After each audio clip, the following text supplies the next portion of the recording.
မင်္ဂလာရှိသောနေ့ရက်လေးဖြစ်ပါစေဇန်နဝါရီလ31ရက်နေ့မှာကျွန်တော်တို့ခွန်အားယူကြရမယ့်သတင်းစကားရဲ့ခေါင်းစဉ်ကတော့ခွန်အားအကြီးဆုံးသူထက်ခွန်အားကြီးသည်ဆိုတဲ့ခေါင်းစဉ်ပဲဖြစ်ပါတယ်ရှေးဥစွာဆုတောင်းကြပါစို့မေတ္တာတော်ရှင်ဖဖျားကိုရောပြီးတော့တာယာသောနေ့ရက်အတွက်ကိုရောအထူးပဲကျေးဇူးတင်ပါတယ်ဖဖျားအခုချိန်ကနဲ့ကိုရောရဲ့နှုတ်ကပတ်တော်မြတ်နဲ့ခွန်အားယူကြမည်ဖြစ်ပါတယ်ဒီသတင်းစကားအကောင်းဆုံးနားလည်သဘောပေါက်ပြီးကိုရောရဲ့အလိုတော်အသက်ရှင်နိုင်ပွဲတော်မှာစပြီးတော်မူပါယေရှုခရစ်တော်ဖျား၏နာမ၌ယုသေးစွာဆုတောင်းသနာခံပါ၏ဖာအာမင်နှုတ်ကပတ်တော်မြတ်ကတော့ဟေရှာယအနာဂတိကျမ်းခန်းကြီး9ငယ်6မှာတွေ့ရပါတယ်နာမတော်ကအံ့ဩဖွယ်တိုင်ပင်ဘက်တကိုးကြီးသောဖရာသခင်ထာဝရအဘငြိမ်သက်ခြင်းအရှင်ဟုခေါ်ဝေါ်သမုတ်ခြင်းကိုခံတော်မူလိမ့်မည်ဖရာရှင်ရဲ့ပညာဉာဏ်တော်တကိုးတော်နဲ့မေတ္တာတော်တို့ဟာဆိုရင်အဘယ်အရာနဲ့မှတူနိုင်လို့မရပါဘူး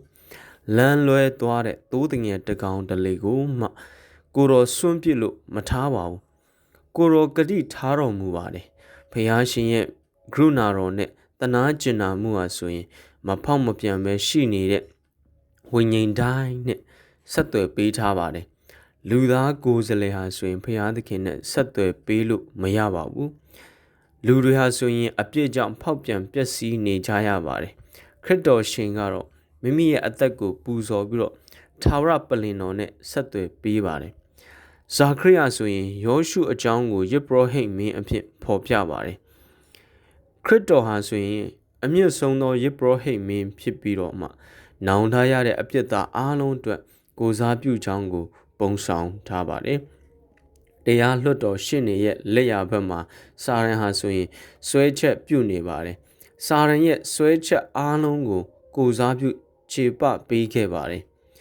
လူသားမျိုးနွယ်ဟာဆိုရင်သူ့ကိုအုပ်ဆိုးသူအဖြစ်ရွေးချယ်ခြင်းကြောင့်ကိုရောရဲ့လူဖြစ်လာကြပါတယ်ကိုရောဟာဆိုရင်ခွန်အားအကြီးဆုံးသူထက်ခွန်အားကြီးနေတာကြောင့်စာရန်ရဲ့ဆွတ်ဆွဲချက်အားလုံးကိုကြားနာပြီး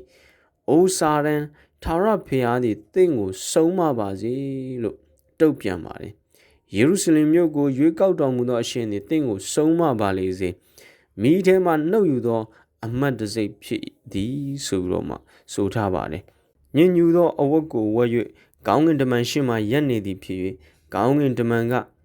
ညဉ့်ညူသောအဝတ်ကိုချွတ်ပယ်ကြလော့ဟုမိမိရှေ့မှရပ်နေသောအခြားသူတို့အားဆို၏ယောရှုအားလည်းတင့်အပြစ်ကိုငါဖြေရှင်းပြီတင့်တယ်သောအဝတ်ကိုဝတ်စေမည်ဟုဆို၏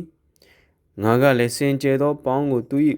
ခေါင်းပေါ်မှတင်း၍အဝတ်ကိုဝတ်စေကြ၏ထာဝရဘုရား၏ကောင်းကင်တမန်သည်လည်းအနားမှရပ်နေ၏ဇာခရိအနာဂတိကျမ်းခန်းကြီး3ငယ်2နဲ့5မှာတွေ့ရပါတယ်အမားယွင်းနဲ့လူရဲ့စိတ်ကိုသွေးဆောင်လိုတဲ့သူတွေမှာအထူးတာဝန်ရှိပါတယ်လူတိုင်းဟာဆိုရင်တမားတော်တွေမဟုတ်ကြပါဘူးလူတိုင်းမှာယောဂါရှိနေပါတယ်ကျင်နာတနာတက်ကိုရောဆိုရင်ဂျားဝင်ပြီးတော့တာဝန်ပေးနေပါတယ်အပြစ်သားတွေအတွက်နဲ့လူတိုင်းအတွက်တူးမကြံအသနာခံပေးနေပါတယ်ဒီကနေ့အတွက်ပုံမဆင်ခြင်စရာကတော့ယေရှုဟာဆိုရင်ကျွန်တော်အတွက်ခုခံကာကွယ်ပြောဆိုပြီးခွင့်လွှတ်ပေးပြီးတော့အသစ်သောသဘောကိုပေးကြောင်းကျွန်ုပ်ယုံကြည်ပါသလားဆိုတဲ့အရာပဲဖြစ်ပါတယ်ဒီကနေ့ကြားနာရမယ့်သတင်းစကားရဲ့အကြောင်းအရာတော့ဒီလောက်ပဲဖြစ်ပါတယ်ကြားနာသောအရောက်ချင်းစီတိုင်းမှာဖျားရှင်ကောင်းကြီးမင်္ဂလာတုံးလောင်းချပေးပါစေအာမင်